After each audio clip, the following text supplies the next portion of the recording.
আসসালামু আলাইকুম। আতকিয়া আদিবা চৌধুরী স্বাগত জানাচ্ছি এনটিভির দুপুরের খবরে। গ্রাউন্ড সিমেন্ট শিরোনাম দেখছিলেন, এবার পুরো খবর। রাজধানী জুড়ে চলছে কোরবানি পশুর বর্জ্য অপসারণ কার্যক্রম। গেল ২৪ ঘন্টায় ২৫,০০০ টনের বেশি বর্জ্য অপসারণ করেও শতভাগ পরিচ্ছন্ন নগরী গড়ে তোলা যায়নি এখনো। নগরীতে অনেক অলিগলিতে এখনো পড়ে আছে আবর্জনা। নাজিবুর রহমানের রিপোর্ট। ঈদের দ্বিতীয় দিনও চলছে পশু কোরবানি, আর নগরীর এসব চিত্র বলছে এখনও শতভাগ অপসারণ হয়নি পশুর বর্জ্য।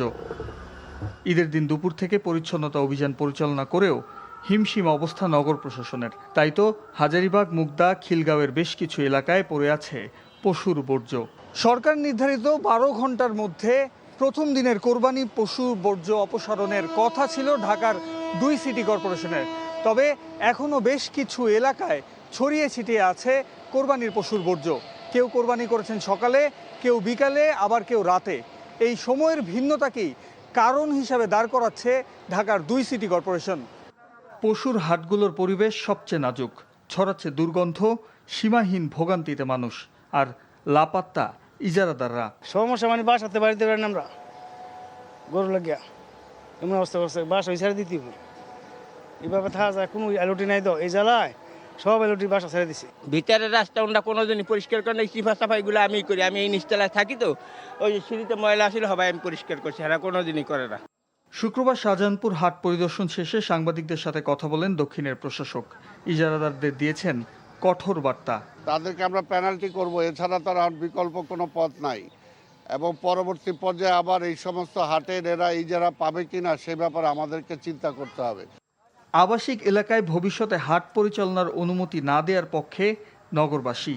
Najibur Rahman, NTV news, Dhaka. একটি গোষ্ঠী সরকার ও বিএনপির বিরুদ্ধে নানা ধরনের চক্রান্ত করছে বলে অভিযোগ করেছেন প্রধানমন্ত্রীর রাজনৈতিক উপদেষ্টা ও দলটির সিনিয়র যুগ্ম মহাসচিব রুহুল কবির রিজভী আহমেদ। বিরোধী দলকে ষড়যন্ত্রের পথ পরিহার করে গঠনমূলক সমালোচনা করার আহ্বান জানান তিনি। নয়াপল্টনে কেন্দ্রীয় কার্যালয়ে এক সংবাদ সম্মেলনে তিনি এসব কথা বলেন। চক্রান্তের আলামত আমরা নানা দিক থেকে শুনতে পাচ্ছি, সেটি যেন না হয় নানাভাবেই। শুধু কোনো আমি বিশেষ রাজনৈতিক দল বলে বলছি না, আরো নানাভাবে পরাজিত শক্তি বিভিন্নভাবে তারা তাদের ক্রিয়াকর্ম করে যাচ্ছে। চক্রান্ত নানা হুঙ্কার দিচ্ছেন, নানা কথাবার্তা বলছেন, তো সেগুলো সম্পর্কে জনগণ সচেতন এবং গণতান্ত্রিক শক্তি সচেতন। যারা বিরোধী দলে দায়িত্ব পালন করছেন তারা দায়িত্বশীল ভূমিকা পালন করবে। সমালোচনা করবে, নিশ্চয়ই সরকারের সমালোচনা করতে পারে, কনস্ট্রাকটিভ সমালোচনা করতে পারে, ভুল ধরিয়ে দিতে পারে, কিন্তু যদি কোনো বৃহত্তর চক্রান্তের নীল নকশার অংশ হন তাহলে সেটি হবে দেশের জন্য, রাষ্ট্রের জন্য বিপজ্জনক। হাসপাতালের শয্যায় অসুস্থ হাম আক্রান্ত শিশুদের নিয়ে নিরানন্দ ঈদ কাটাচ্ছে অনেক পরিবার।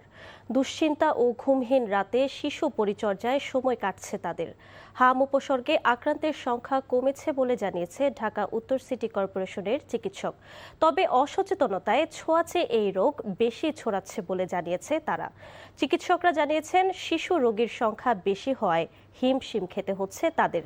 এ কারণে অনেক চিকিৎসকের ঈদের ছুটিও বাতিল করা হয়েছে। এদিকে হাম উপসর্গ নিয়ে ভর্তি হওয়া অনেক শিশু কিছুটা সুস্থ হয়েছে। তবে চিকিৎসকরা জানিয়েছেন আক্রান্ত শিশুদের দেখতে এসে পরিবার পরিজনের অন্য শিশুও আক্রান্ত হচ্ছে। এ কারণে সামাজিক সচেতনতা বৃদ্ধির উপর গুরুত্ব আরোপ করেন তারা। একটা বাচ্চা ভর্তি দেখে আরেকটা বাচ্চাকে এসে ভর্তি করতেছে। হ্যাঁ, ভর্তি করতেছে কেন? বাচ্চাকে রাখবে কোথায়, সেটার একটা কারণ। আরেকটা কারণ হচ্ছে পোস্ট মিজেলস কমপ্লিকেশন নিয়ে এখানে ভর্তি হচ্ছে। কিন্তু আমরা তো মিজেলস ডেডিকেটেড, মানে হচ্ছে যে আমার এখানে যে বাচ্চাগুলোর র্যাশ উঠার 4 দিন কমপ্লিট হয়ে যাবে, তারপরের বাচ্চাগুলো তো আমাদের এখানে ভর্তি হওয়ার কথা না। ঈদ হলো গিয়ে আনন্দ, এই আনন্দটা থাকবো না, কারণ বাচ্চা অসুস্থ, বাচ্চা দেখলে কি আর মা বাবার ঈদ থাকে? আমাকে ঈদ কাটান লাগবো না, আমাকে সন্তান না বাঁচলে কি আমরা ঈদ দিয়ে কি করবো? রাজধানী সহ সারা দেশে চলছে কোরবানির পশুর চামড়ার বেচাকেনা ও সংরক্ষণের কাজ। পোস্তার চামড়ার আড়তের খবর জানাতে সরাসরি যুক্ত হচ্ছেন সিনিয়র করেসপন্ডেন্ট সেলিম মালিক। সেলিম, চামড়ার দাম নিয়ে নতুন কি খবর রয়েছে আপনার কাছে, আর আড়তের মালিকরাই বা কি বক্তব্য তাদের?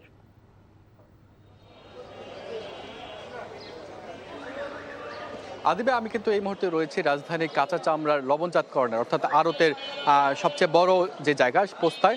এখানে আমরা দেখতে পাচ্ছি যে গতকাল যে কোরবানির চামড়াগুলো এসেছিল সেইগুলো কিন্তু এখন লবণজাত করে রাখা হয়েছে এটার ভেতরে। এইটা একটা আড়তের ভেতরে কিন্তু লবণজাত করে রাখা হয়েছে এবং আজকে সকাল থেকেও কিন্তু আমরা দেখতে পাচ্ছি যে প্রচুর পরিমাণ চামড়া কিন্তু এখানে আসছেন।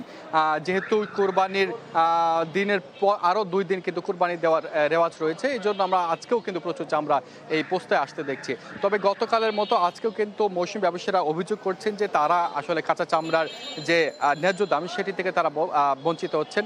তাদের দাবি যে চামড়ার যে কাঁচা চামড়ার দাম হওয়ার কথা ছিল 1 থেকে 1,500 টাকা, সেখানে তারা এখানে 550 থেকে 700 টাকার মধ্যে বিক্রি করতে বাধ্য হচ্ছেন। এর পেছনে আসলে তারা বলছেন যে এখানে আড়তদারদের এক ধরনের সিন্ডিকেট থাকলেও থাকতে পারে। তবে এই বিষয়ে আমি আড়তদার এবং আড়তদারদের যে সংগঠন রয়েছে বাংলাদেশ হাইড অ্যান্ড মার্চেন্ট অ্যাসোসিয়েশনের সাধারণ সম্পাদক টিপু সুলতানের সাথে কথা বলেছি।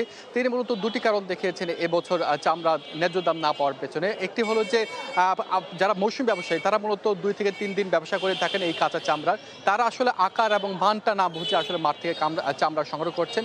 সে কারণে এখানে যারা আসছেন তারা আসলে এই ন্যায্য দামটা আসলে পাচ্ছেন না। আরেকটা বিষয় হলো যে ট্যানারি মালিকদের কাছে কিন্তু এই আড়তদাররা চামড়া বিক্রি করবেন, সেই ট্যানারি মালিকদের কাছে এখন পর্যন্ত 95 কোটি টাকা কিন্তু পাওনা রয়েছে। সেই টাকাটা তারা এখন পর্যন্ত বকের টাকাটা পাচ্ছেন না এবং সেই কারণে ইচ্ছে থাকলেও আসলে বেশি দামে তারা চামড়া কিনতে পারছেন না। তো আদি ভাই, এই ছিল আমার কাছে কাঁচা চামড়া কেনা বেচার খবরাখবর। কোরবানির পশুর চামড়া প্রক্রিয়াকরণের খবর জানছিলাম। নির্বাচনের সময় ঠাকুরগাঁওয়ে মানুষের দাবি পূরণ করায় প্রধানমন্ত্রীকে ধন্যবাদ দিয়েছেন এলজিআরডি মন্ত্রী মির্জা ফখরুল ইসলাম আলমগীর। সকালে পৌর শহরের তাঁতিপাড়া এলাকায় ঠাকুরগাঁও বিশ্ববিদ্যালয়ের অস্থায়ী ভবন উদ্বোধনে গিয়ে তিনি একথা বলেন। আমি বলছি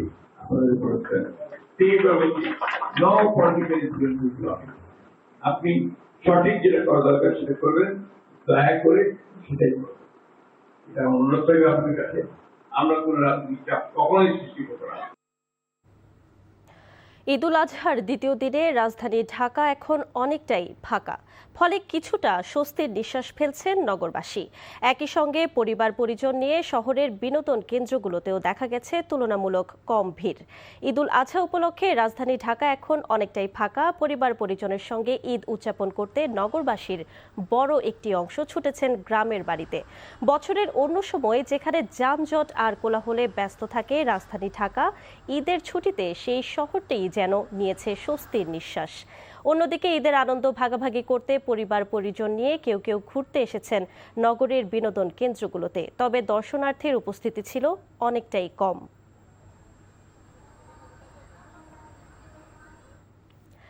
ঈদের ছুটিতে কক্সবাজার সমুদ্র সৈকত, রাঙামাটি সহ দেশের বিভিন্ন পর্যটন স্পটে ছুটছেন ভ্রমণ পিপাসু মানুষ।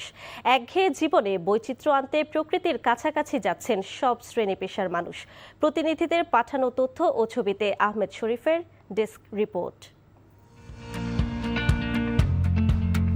ঈদ সহ বড় সব উৎসব ছুটিতে কক্সবাজারে ছুটে যায় দেশের নানা প্রান্তের নানা বয়সী মানুষ। ব্যতিক্রম হয়নি এবারও। ঈদের ছুটিতে সমুদ্র সৈকতে বাড়তে শুরু করেছে পর্যটকের সংখ্যা। সমুদ্রের ঢেউয়ে নিজেদের ক্লান্তি একঘেয়েমি ধুয়ে মুছে পরিষ্কার করতে চায় সব বয়সী মানুষ।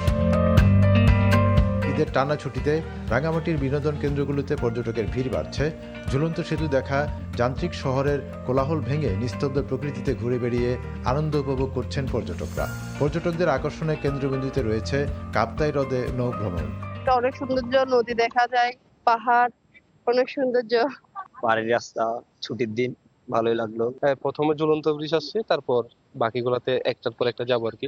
লম্বা একটা ঈদের আমরা ছুটি আছে, ছুটিতে ভালো পর্যটক আসবে, আমাদের বোট ভালো ভাড়া হবে। এই হিসেবে মোটামুটি ভাড়া হলে আমাদের বোটের যে একটা মাঝখানে একটু ভাড়া কম ছিল সেটা আমরা যে বসে নিতে পারবো আশা করতেছি। ঈদুল আজহার ছুটিকে ঘিরে কুমিল্লা নগরের বাইরে ফুটবাড়ি এলাকার বৌদ্ধ বিহার, শালবন বিহার, লালমাই পাহাড় ঘিরে গড়ে ওঠা বিভিন্ন বিনোদন কেন্দ্র এবং গোমতী নদীর চরে গড়ে ওঠা দৃষ্টিনন্দন কফি শপগুলোতে দর্শনার্থীদের উপস্থিতি বাড়ছে। এসে ভালো লাগতেছে অনেক ঘুরে। পরিবার নিয়ে আসছি যে ঘুরে দেখবো। এত কাছাকাছি এত সুন্দর একটা জায়গা, তো আমরা সবাই মিলে একটা আউটিংয়ে চলে এসেছি। ঈদ উপলক্ষে বিভিন্ন বিনোদন কেন্দ্রে নেওয়া হয়েছে বাড়তি আয়োজন। দর্শনার্থীদের নিরাপত্তা নিশ্চিত করতে আইনশৃঙ্খলা বাহিনীর সদস্যরাও মাঠে সক্রিয় রয়েছেন। আহমেদ শরীফ, এনটিভি নিউজ ডেস্ক। এই ছিল দুপুরের খবরে। এই খবরের ভিডিও সহ আপডেট জানতে ভিজিট করুন এনটিভি অনলাইন www.ntvbd.com। এছাড়াও এনটিভির জনপ্রিয় সব অনুষ্ঠান ও খবরের আপডেট জানতে ভিজিট করুন আমাদের ইউটিউব ও ভেরিফাইড ফেসবুক পেজ। এতক্ষণ সাথে থাকার জন্য ধন্যবাদ সবাইকে।